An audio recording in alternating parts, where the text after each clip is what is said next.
Good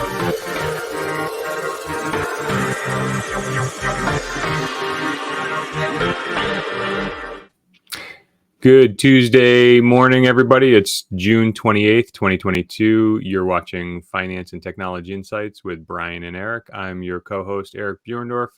Along with me today, I have my friend and esteemed colleague, Brian Williams of Northshire Consulting. How's it going, Brian? Doing just fine, Eric. How are you doing?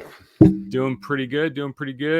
Let's see, a little catch up. We didn't record last week because I was in Florida. We crossed paths, but Right. You're a better man than I, a better podcaster than I. Tell everybody where you are. I guess, yeah. I'm in Florida. I am at my mother-in-law's house. So we kind of made this our base camp here for a couple weeks and did a couple overnight excursions to places, but primarily we've slept and stayed here. So she's in the villages, which is kind of neat. Those people who know about the villages always kind of laugh when you hear the villages, because it's a sea of older folks with lots of golf carts, lots of pools, lots of pickleball courts, a million golf courses, and it's just it's a good life down here for those folks looking for that. So so they're at a community pool right now as we record, so it should be nice and quiet here. Although the guy just came through to mow the lawns and do all that, but relatively small property, so that was quick. You're coming to us live from South Florida. How'd you get down there? You drove, right? We did, yeah. We drove. The day that we left on a Friday, so the last day of school was Thursday. We left on a Friday. Did a good portion of it, probably 75% of the trip the first day. Did you make it past Richmond on the first day? Yes. Yeah. So we made a good portion of the trip the first day. We left without any reservations, and we just, with a 4-year-old, you never know. But he was pretty good, and he did a good job. So we just, as we started to get a little bit tired, he had a couple car sick issues too. So once he had the second one, we just shut it down, and then we drove the rest of the way the next morning, a Saturday. So that worked out pretty well. Where did you stay on the halfway? Oh, that's a good question. What state? It's like, what exit? I mean, we literally just like got off and like the first thing there, and it was I don't know. I'd have to ask my wife. That's all right. But we just got off. We had something to eat, went to bed, and that was it. Got up the next morning and rolled out. I've driven that trip so many times. You and I were talking about it. And when you got down there, I had family in the Daytona area my whole life, and we living in Hartford, and we lived in the Northern Virginia area for a few years when I was younger, and we've made that 95 trip up and down so many times. I never want to do it ever again. When you compare, we left Thursday. Was it Thursday? Yeah, we left Thursday just before you flew, and then we flew Frontier, and the four of us, I don't know what the tickets were. I think it must have been less than $600, and 2.5 hours in the plane direct, right? Well, direct to Orlando. My sister lives in. We ended up staying with my sister in Gainesville, the Gainesville, Florida area, and just did some family time. But 2.5 hours, can't beat that. Even if you add the 2-hour drive from Orlando to Gainesville, I still the drive just I have PTSD with doing, because I've done it so many times, but good on you if you're into it. Yeah, it depends on I don't know. I mean, we've driven, we've flown. I mean, since we've had Luke, we haven't flown, although he'll have an opportunity to fly later this summer. But I mean, when my wife and I, when it was just her, I mean, we did it all in one day a couple times with a dog. We just left at 4:30, 5 o'clock, and made it back by midnight, and we just cranked through it that way. But there's some excitement to the road tripping aspect. I mean, you're out there podcasting, talking, and once you get south of Richmond, it really is just like it's just highway through the Carolinas and Georgia and into Florida. So it does get easier after the first 8 or so hours.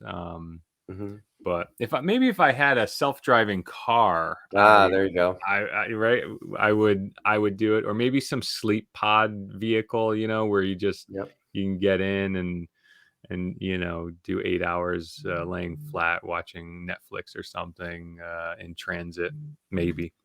Yeah. Well, yeah, I mean, we've talked about that a million times, but the cars are basically self-driving at this point. Let's be honest. You're not doing a whole lot, especially once you get on those straight highways. I mean, you're sitting there, you're listening to podcasts, you're looking around, the cars, it's adaptive cruise control, it's staying in the lane, it's Yeah, we used to say that you have your internal autopilot. You ever just drive 50 miles and just not really remember the last oh 50 yeah, miles? sure. Yeah, absolutely. So that's cool. So what are you doing while you're down there? Are you doing the parks? Yeah, we spent one night on Disney on campus and one night in Universal. So we just went, in the morning, dropped our stuff off in the hotel, went to the park, stayed over, and then went to the park a little bit in the morning and checked out. So that was so my wife could do some pictures, do some content, record some stuff. There are a couple new rides. The Guardians of the Galaxy ride at Disney is new, so she wanted to Oh, do nice. that. Um, Universal, nothing new there. There's a couple rides there I really like, so we cranked that out. But I went to Universal for the first time the last year they had the Back to the Future ride. oh, okay, Have you ever ridden on that thing? no, nope, Oh, you got out bruised. Like yeah. it was like putting a gerbil in a shoebox or something, and just it was just like hard sides, and it was very traumatic. But I was happy to have gotten it in. Yeah, some people like those. I always say to my wife, it's like they do those height charts and they're very specific about children at the low end. But I'm like, sometimes they got to tell you, it's like, man, if you're over 6 feet, some of those rides are extremely uncomfortable. And Yeah, they should, going in, be like, hey, listen, if you're, over this height, you might be a little uncomfortable. But they don't usually do that. So yeah, some of those you get knocked around pretty good. So that's cool. Well, it's hard to ask what's new in what's happening in with. Should we do what's happening with Brian, sure. or did we cover that?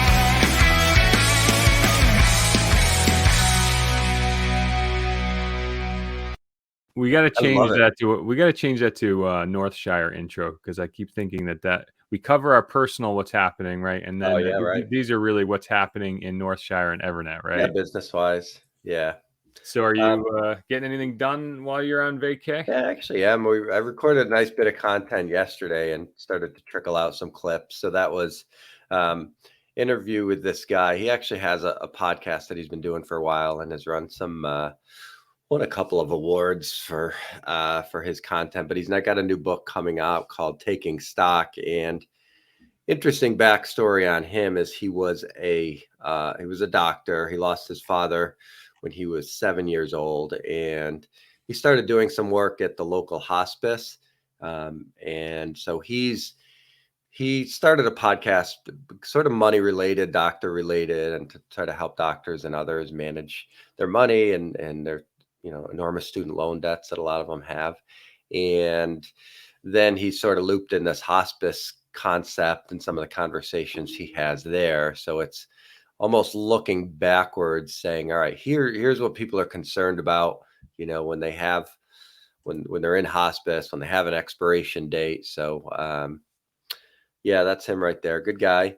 Book comes out August 2nd, but you can pre-order it now on Amazon. So it was really interesting conversation because, when I'm doing my 401k meetings, we kind of say jokingly, it would be great if everybody had like an expiration date on them, like milk, but you don't know when it's going to be. And, we've Right. had people save for retirement and, get their RV and plan to drive across country for the rest of their lives and drop dead a month later. And then you've had people live to, 110 and far outlive their money and all that kind of stuff. So, but one of the things we talked about is he's actually in a position where sadly people do have expiration dates on them. So it's kind of morbid to think about it that way. But in a way, there's sort of that sense of relief because you're eliminating a significant variable sort of in a weird sort of way, and you can kind of plan more appropriately and do what you need to do in that final time. So I know it kind of sounds like a depressing topic, but it really wasn't. And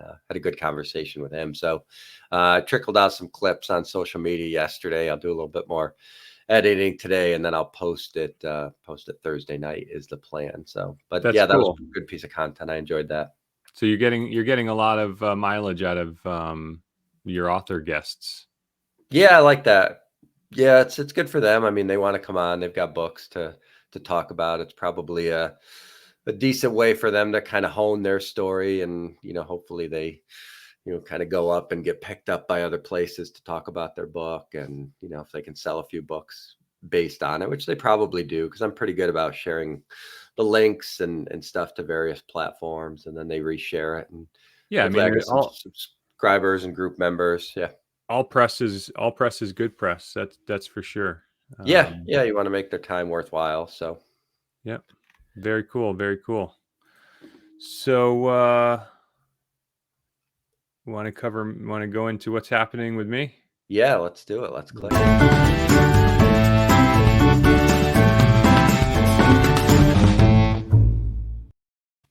so funny. What's new with me? So, where do I begin? Yeah, so I have some this internal work that I've been doing to basically streamline our, I want to call it an HR project, but I guess it is an HR project. So we have an HR platform, and we have a payroll platform, and we have a learning management platform. We had the payroll platform for years, and then we got the HR platform a couple of years after. And for up until this week, they've been kind of independent entities. The HR platform is where employees, we would search for employees, do the whole candidate search, and then the hiring process we would do in the HR platform, and then get to the point where the resource would then get manually created in the payroll platform. And this is the year of integration for us. So we're really trying to take the internal resource from where they originate in the company and in the candidate search process in the HR platform, and then go and kind of have that resource kind of go through all of the systems that we use.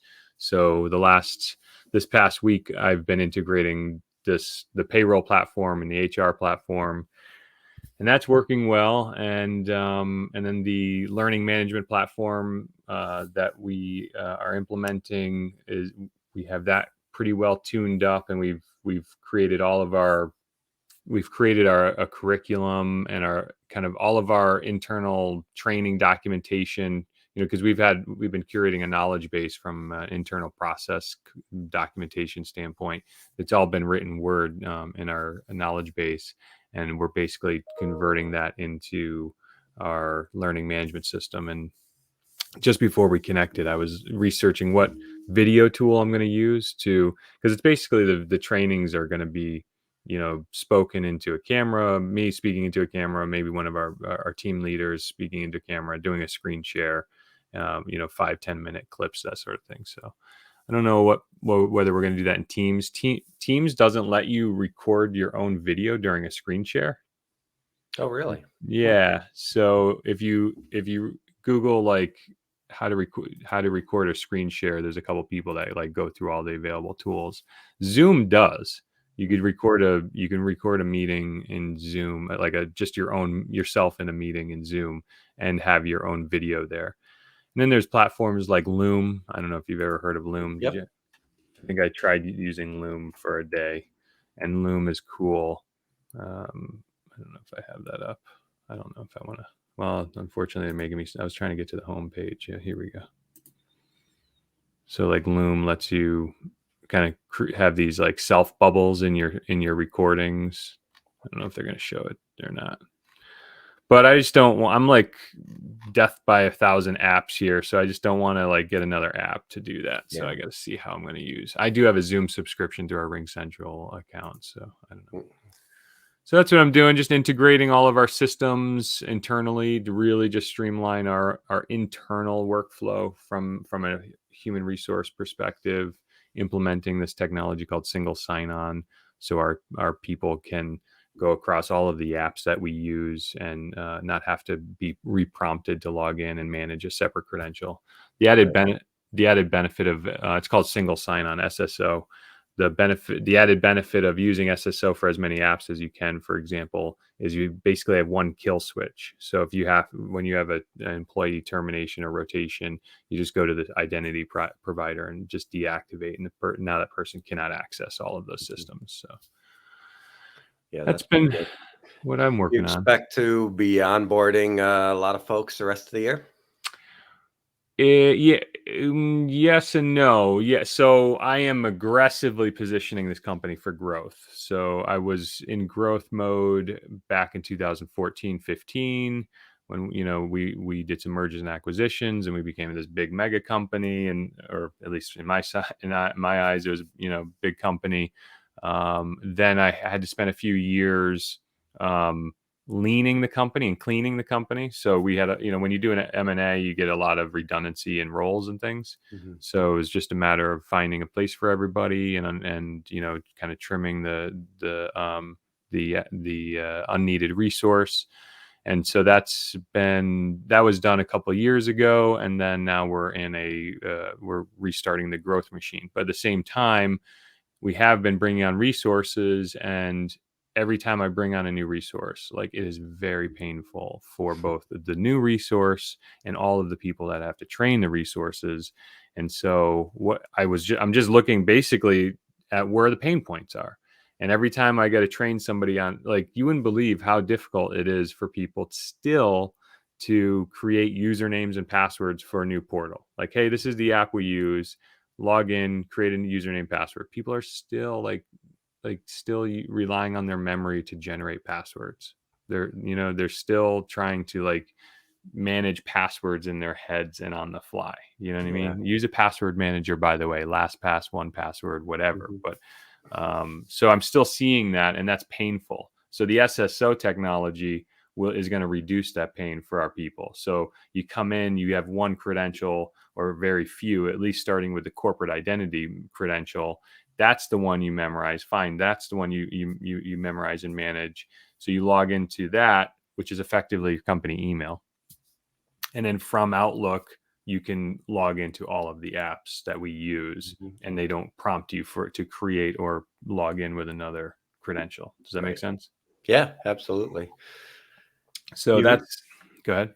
Yeah, so you had before, you've been using LastPass for a while or one of those management systems? Yeah, we you know, after a while, it's like, which web browser do you like? It's like, I mean, Mhm. come on, guys, they really do the same. They all kind of do the same Right. thing. So, like, do you like Ford or Chevy? It's like, don't they all really kind of do the same thing? Like, any Yeah. nitpicks about it is just that nitpicking. So yeah, we standardized on LastPass as a standard recommendation. But as far as we're concerned, they all do the same thing, give or take. So yeah, if you're going to use a password manager personally or for your business, definitely use the nice thing with these like your web browser, Apple Safari, Google browser, your phone. There's a password managers built in to across various apps already that you use. And those are nice where they work and stuff. But the benefit of using a third party like LastPass or 1Password is they can be centrally administered for your company. You can store passwords for your company's employees, and when you have a employee rotation, somebody leaving or terminated, the passwords stay there, and then they can be reappropriated to their their replacement. They even do clever things like you can manage credentials for certain websites and applications, and the user using the credential doesn't even have to see the password. Right. It can feed the password right into the login, so you don't have to worry necessarily about users writing passwords down and taking them externally. So you can make the credential available so long as they're an employee, and then when they're gone and you revoke that access, you know presumably you have some security, security there. Yep. And what's nice about those too is you can do the different folders and assign a group to a certain folder and Yep. slide something into that folder, and then immediately everybody who has access to that folder, it's in there. So Yeah, definitely, and that's exactly one of the benefits. You can create department, team, organization. So even inter company, you don't have to. The HR department and the accounting department obviously wants to share their credentials for their team function, and you don't want to expose that to the other employees and things like that. So yeah, corporate password manager, LastPass, definitely recommend. And then to that vein, you can actually implement, and I got one of my team members working on it, but LastPass supports SSO, for example. And so we're working on, once you become an employee of EVERNET, you can walk right into your LastPass account, because that's another one that we have to train new employees on. Okay, we use LastPass as a corporate password manager. Here's how you log into it, and then you see the look on their face, like they're like trying to come up with the password for their LastPass account. It's like, no, don't don't do it that way. yeah, Don't reuse your password. And the other thing, the other cool thing the password manager does is it actually tells you when you're reusing passwords. yeah, It gives you real bright alerts and things like, don't do this, and this is a problem, that sort of thing. And of course, the admin can see who's using insecure password, things like yeah, that. right. And I love the securely generate password, automatically generate password, and you can select the number of characters and wildcards, number of letters. I love that feature. Yeah, that's the other benefit too. You definitely want your password manager to help you generate your passwords, and they'll use a password generator. I always laugh when I go to I forgot what site I went to this week. It was a government website that you would think would have a high security standard. Yeah, I don't know if it was like the DMV's website was registering something, or I don't know what it was, but I had to log in and register a password or something. I don't know if it was a password change or whatever, or maybe I was like I was calling up an old password. I was like, oh, that's an insecure password. I need to update that. And when I updated it, I use like, I think 26 character passwords, because who cares? right. If you're using a password manager to both generate the password and store it and insert it when you need it, who really cares how long it is? So make it as long as reasonable. I don't think I have the slider pegged all the way to the right, which is like, I don't know, a 46 character password or something. But I had it like 20 or 17 or something. And then the system, the vendor was like,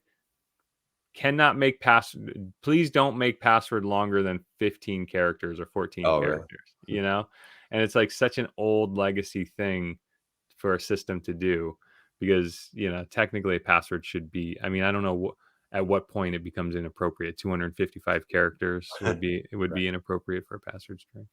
And by the way, the length of your password directly impacts how many, what they call, computing years it would take to algorithmically decode your password.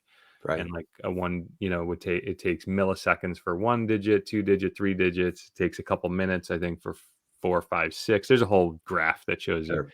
takes a couple years for somewhere around 12, 13, 14. And then it takes like trillions of years after, like, I don't know, 20 or 24 characters. So Right. Yeah, especially when you throw in the special characters too, and yeah.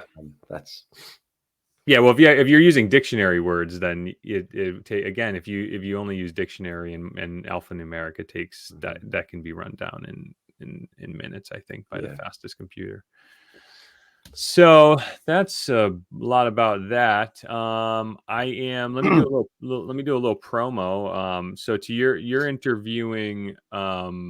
You are interviewing authors, which I am so jealous about. I tried to go through Amazon and see if there were any interesting books that I could add value to interviewing, and I was not successful in that. So I think it's really cool that you're having repeated success with that. I was, however, invited to be a guest on a vendor that we see our clients use called CasePure. Okay.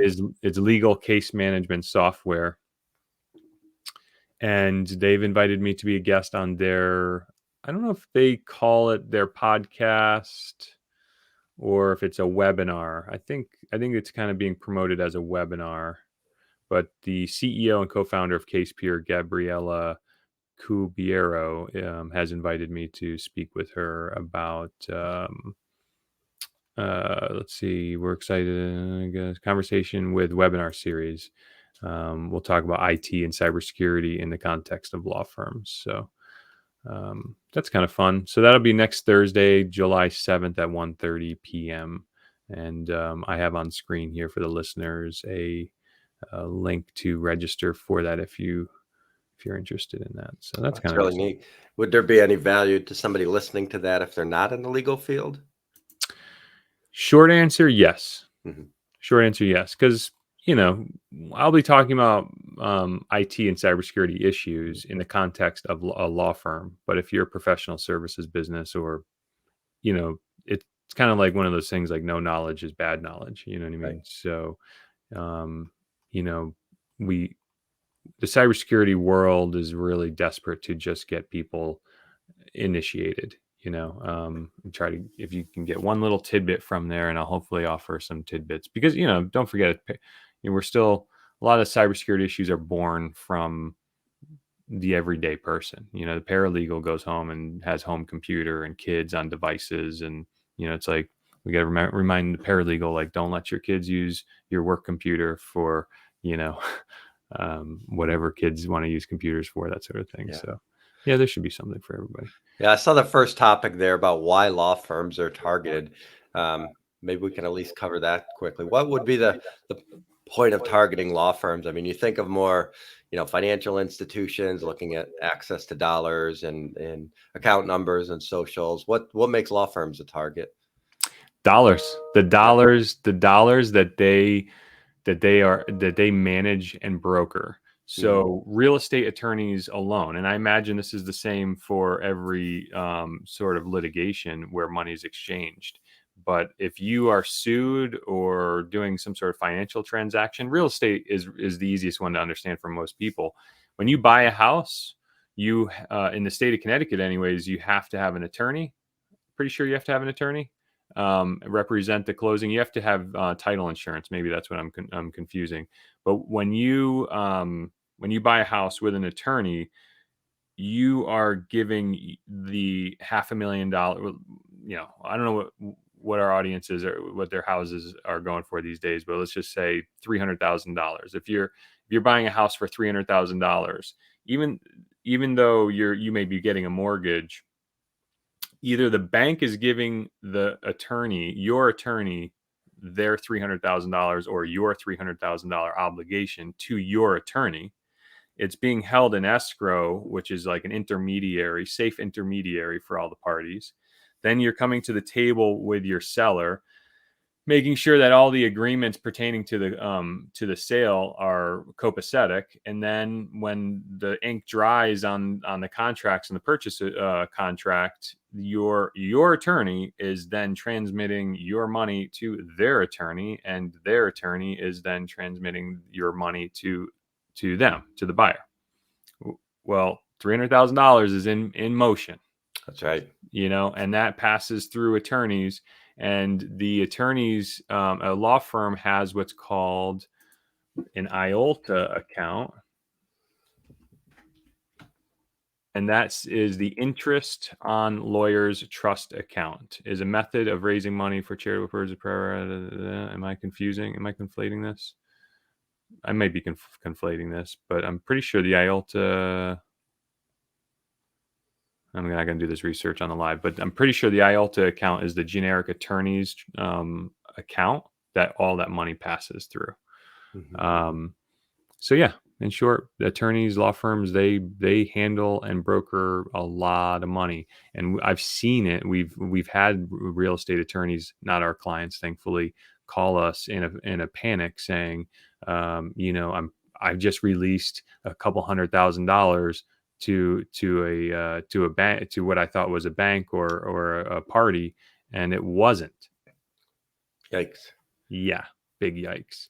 So, we started selling a security awareness training product, which is a product. We used to provide security awareness training. It was a labor-based service or a consultative-based service that I would provide to our clients as in a form of like a one-to-many.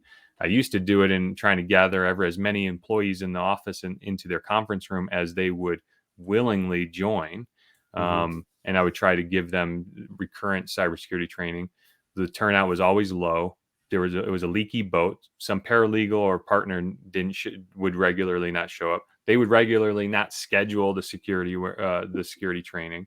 So fortunately, an industry kind of cropped up. It was kind of like the learning management system that we are implementing. And in fact, the learning management system we're using internally does have a feature where we could sell training externally.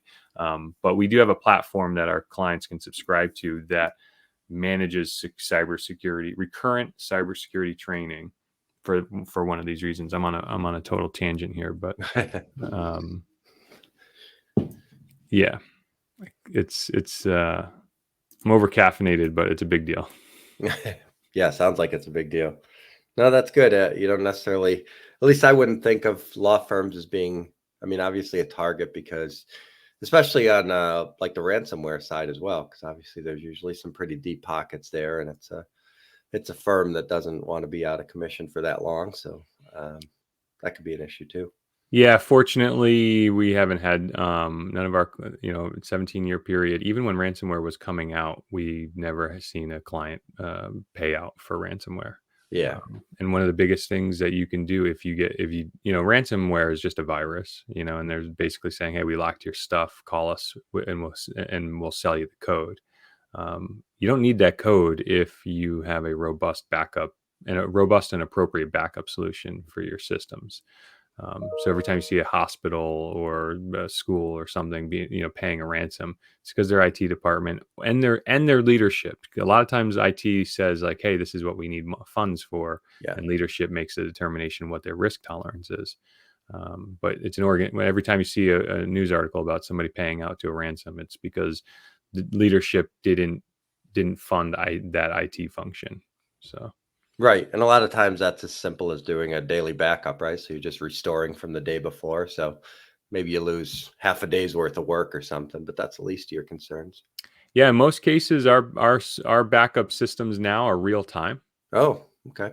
So as you're editing character by character in your documents and your data, it's keeping it, versioning is what it's called. Mm-hmm. Yeah. Geez, storage is so cheap now. It's crazy how quickly you can store this stuff. And during the meetings with the leadership storage, back in the day, it was like, well, the data is stored on the server, so let's spend all the dollars on backing up the server. And then we found that there was a huge business impact if you have an entire company computer, the end user's computer is locked out, which is now what the ransomware is also doing. It can take.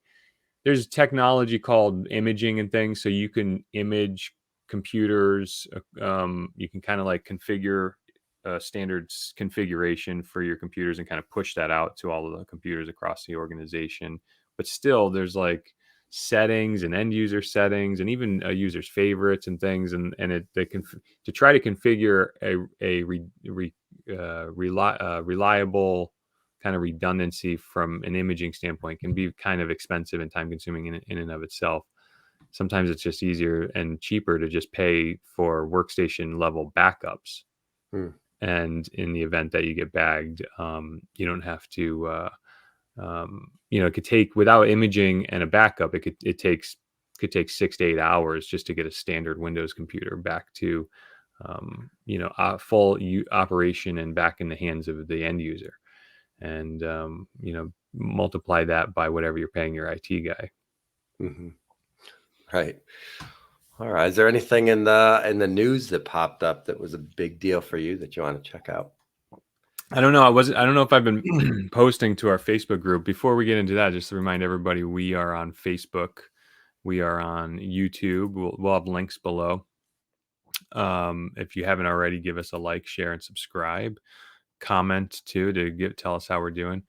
I don't think I've posted anything in the past week or so. I apologize if I've been a little behind on that. Yeah, it looks like I've been a little behind on posting, but definitely on the top of my mind is the apparent crypto crash. Where are you on that?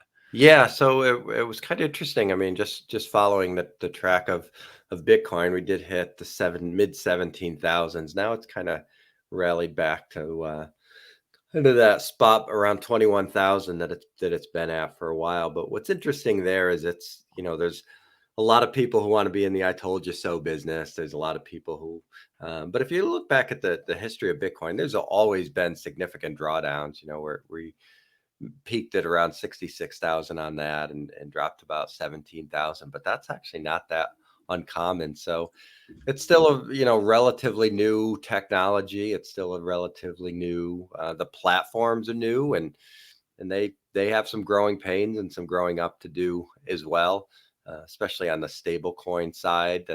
I never understood the stable coin, and I never got into it. And I was pitched different kind of stable coins and was assured that they were stable, and the math just didn't work for me. So I'm glad that I never got involved or got any clients involved. But the platforms, I mean, even the bigger ones like Coinbase and all that. I think we probably talked about this around the Super Bowl, how this was a big crypto Super Bowl. They were a lot of the big advertisers, and basically everybody who advertised during the Super Bowl has had some sort of issue within the last couple months. But I don't necessarily think of it as a negative or "I told you so" moment. I just chalk it up to kind of growing pains and be careful and all that kind of stuff. It's Well, are you ready for me on this one? yeah, sure. What do you got? So this is the libertarian in me, right? And I'm not a full blown libertarian. I'm not a tinfoil hat libertarian. Like I Yeah. just pieces of libertarians that make sense, right? Which is like buyer beware. The government's not responsible for you, et cetera, et cetera. Mhm. People forget that what a market is, right? What is it, Brian? Tell us what a market is. Like in Yeah, it's a simplest terms, what is the seventh grade definition of what a market is? it's a forum where things are bought and sold, and the value is determined by the buyer. Thank you. Thank you exactly. Thank you literally exactly. Like what like you have to have a 7th grade education to just understand that. It's like Right. it's like what does that mean to price and supply? If more people want the lemonade, it is incumbent on the lemonade stand to sell it to sell it at the price at which the market will bear, right? Mhm. I mean, that's just economics, just simple economics. So, like, that means prices will go up and prices will go down. In fact, price modulation should. What's what? I don't even know because I'm not a student of this metric, but like, what is the sample rate of when pricing should change? I mean, in the markets, how frequently do prices sample? Yeah, I mean it's constant as demand goes up or the supply goes down. Every time you have a potential would be right. I mean, Yeah. every time you have a potential buyer or seller, that price is adjudicated between those two parties. So people like I don't know, you would know better than me, and I don't mean to get too preachy, but like people think markets just go up. And if you were Mhm. born in the last 2 years, you would think that markets just go up. If you're my age, I'm almost 40. Now I've seen, I don't remember pre 2000. I don't even remember, I was not financially activated necessarily during the dot-com bubble. So my first experience with, I became a professional in 2005, 2007, something like that. So my first experience with the economics of the markets and things was the 2008 recession and the housing bubble and all that. So like I've already experienced. So it's like you only have to, you know what I mean? So like I'm surprised that so many adults Mhm. think that like markets don't go down as a natural function. Right. That's my point. It's a natural function. You know what I mean? Sure. Um, so if you bought Bitcoin at $60,000 a Bitcoin, were you gambling or were you investing? Because Right. if you're investing, sure you bought high, but on the slide, you should have been buying on the way down, right? I mean, Mhm. isn't that what an Right. investor should be doing? Right, and if you followed most of the financial literature out there, they would say, "Hey, listen, at most, maybe do 5% of your overall portfolio." So if And that's called 5% of your diversification, right? yeah, I mean, if 5% of your portfolio is in Bitcoin and it's down 75%, your overall portfolio is only down about 2% or something based on that. So, But I think specifically, you don't buy when it's high and sell when it's low, right? right, That's right, that's right. not what you're supposed to do, you know? No, So when people see something like an asset or an equity, I don't want to say crash. Crash is an emotional term, but when an equity declines significantly in a short period of time, I can't help. I see that as opportunity, sure. where the markets and the pundits just want to like they just want to make. Oh my God, it's the end of times. Yeah, well, extreme positions get ratings, right? I mean, you couldn't come on CNBC every morning and say, "Well, stay diversified and buy a little bit every week," and that'd be a very boring program. That would be stodgy and boring, Jim right? Cramer's ratings would stink. No, I think the problem comes through when it's people get certain accustomed to certain rules of the game, and they assume that those rules proliferate across the board. I mean, the best If I thing buy about today, it's gonna be better tomorrow. If I buy tomorrow, it's gonna be better well, the no, day I'm after. just talking about like purely like the rules of the game. You expect that when you log into your accounts in the morning that you're going to be able to see your account balance, you're going to be able to Mhm. make transactions. Like all that is sort of assumed in in our economy. But when you get an email from Coinbase on a Sunday night that was like, actually, we have to freeze your accounts for a week, and if you log in, the balance might not be accurate, and you won't be able to make. That's what freaks people out, and that's so I think people took the assumption of they were going to get all of the advantages of a decentralized market without rules. And then when things start to go awry, they're like, well, where are the rules? Who's regulating this stuff? It's like, well, this is why you got in the first place, But I think there's a certain expectation that of, and it's really pretty much uniquely, you know, developed markets that we can log into our accounts, and we take so much of that for granted that It's if not you're yeah, if you're a major 401k player or something, if you're any of the major companies, like there's very rarely any downtime. I mean, every once in a while, 2 or 3 times a year, you'll get that email that says, "Hey, if you log into your account on Sunday morning from 2 a.m. to 5 a.m., your balances might not be accurate because we're doing a system upgrade or something." But there's that assumption that every time you log in, that balance is going to be accurate, and we're accustomed to that. So people that are on these peripheral exchanges that might be used to that or have that level of expectation, I think that's when the issue starts to come into play. But to them, I would say, well, this is the downside of being in a marketplace that's not rules based. It doesn't have the same rules. So, but to devil's advocate, because I'm only trying to balance the scales, right? I'm not advocating for one or the other, sure, but I think you're specifically citing, and I don't even know. I know one of the crypto exchanges locked their doors for a period of trading time, right? Because there was a fear. Was there a run on crypto or something? Everybody's trying to get yeah, out or whatever. yep. So let me just say, like, not unprecedented for a government banking institution to also close banks to prevent, or markets for that matter, to prevent a run, right?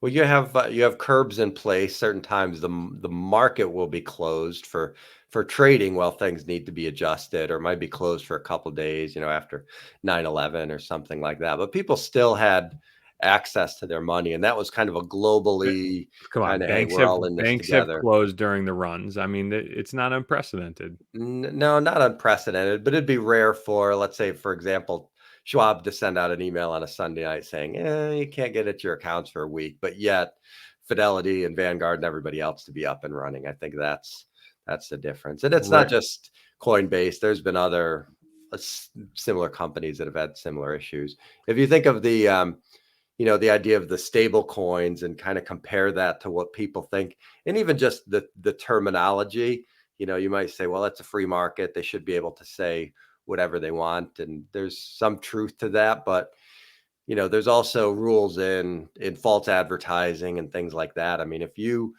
if you buy a money market fund with the expectation that it's always going to be $1 and you're going to get interest and you're never going to lose money. I mean, if you think about early on in the financial crisis, there was the whole quote breaking a buck thing. And one of the money markets suddenly repriced at 99 cents. Think about that. It repriced at 99 cents and it sent the whole market like flipped out, and nobody, everybody was concerned about their money markets and everything like that. I mean, we've had some of these stable coins that people purchased with the idea that it was similar to, let's say, something like a stable value fund in their 401k that's never gone down. And then they wake up one day and their stable coin that was supposed to be priced at $1 is now 37 cents. So, it was never appropriate to call those stable coins. It was never, it's just bad advertising. It's bad language. So I get the whole idea of free market, but at the same time, shouldn't be marketing something if it's not that, if it isn't that would be my concern. I again, I would add the devil's advocate position that even the United States federal financial system is only as strong as the emotion supporting it, right? And only Right. the institution supporting it. And Right. all money is like that. Everything is like that.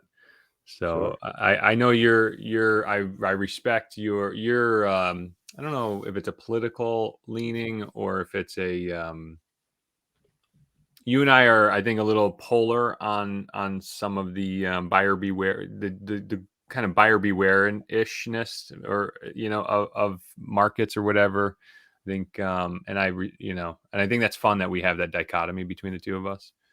um I guess I won't say any more on that, but Yeah. Yeah. I just get concerned if things are misrepresented. And, I mean, there's pages and pages and volumes of financial protections and But all that kind of stuff but that are this in is the books. problem. Like the United States dollar is misrepresented.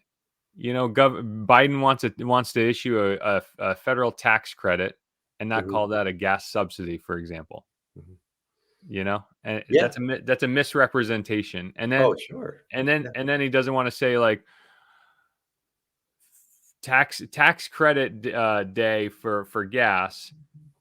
It's going to underfund infrastructure for Mhm. the duration, and when we need to make more roads, we're going to tax you for it, or we'll do quantitative easing and ask the Fed to print us more dollars, and we won't call you that's a tax. You know what I mean? Right. So it's like, Mhm, and then you know what I mean? And quantitative easing, by the way, devalues every dollar that's in your pocket with every one they print. You know what I mean? So it's mhm. like it's like there's misrepresentation everywhere. So I'm Yeah. only And every bill that's passed is misnamed. It'll be like, as you long as it know, makes a good acronym, right? And it's for the yeah, I know, children. saving Americans from this, or America's Save the children. Prosperity Act, or all that kind of stuff.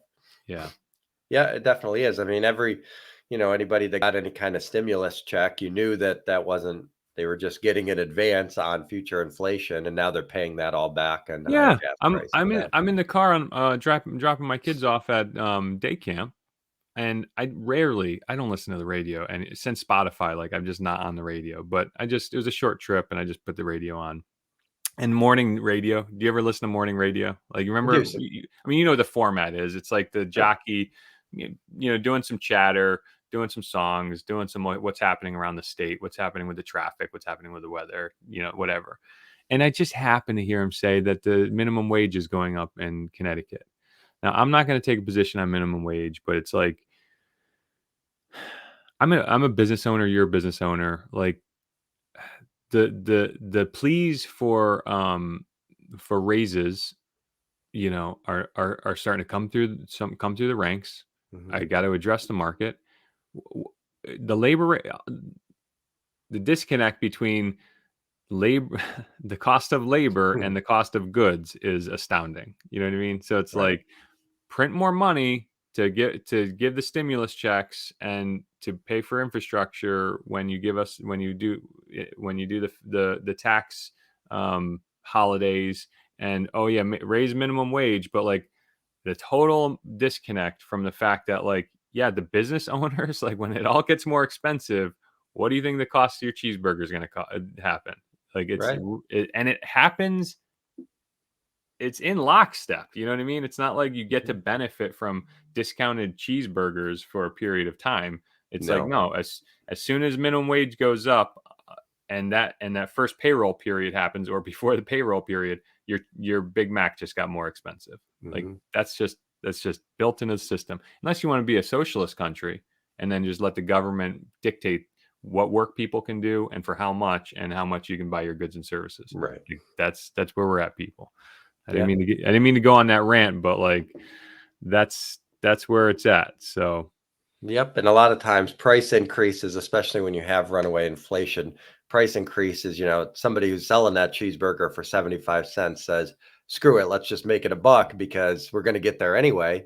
But what 75 cents to, a dollar is a 33% increase. So that has to come through. So you're getting these shifts where people are not just keeping up with current inflation, but they're trying to anticipate the future inflation, and that's when it's really start to snowball. That's what you have to be careful of. And a healthy market answers for that. A healthy Mhm. market will say if a business try, like, so they're trashing the oil companies right now because they're saying they're ripping the biggest profits that they've ever had, but it's a supply and demand issue. I mean, if they're trying to say like the price of this and price of that have gone up and that's why the prices are going up. I haven't fact checked any of this anyways, by the way. Like, Right. is it a matter of them making the more money? Is it a dollar amount record that they've ever made, or is it a percentage Yeah, amount? it's dollar amounts. Yeah. Okay, so So, if it's dollar amount, then that's just headline sure. grabbing Yeah. because everybody's making more money than they've ever made in dollar Mhm. amounts because everything's inflated.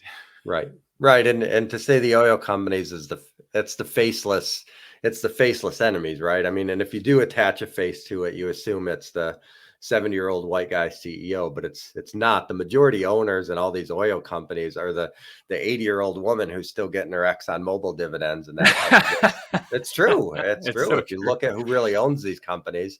So you I cut their finally profits, you dragged you cut into her the dividends, libertarian and now gutter. she Thank can't you. and now she can't go to the grocery store because everything's more expensive because her Exxon Mobil dividend got cut.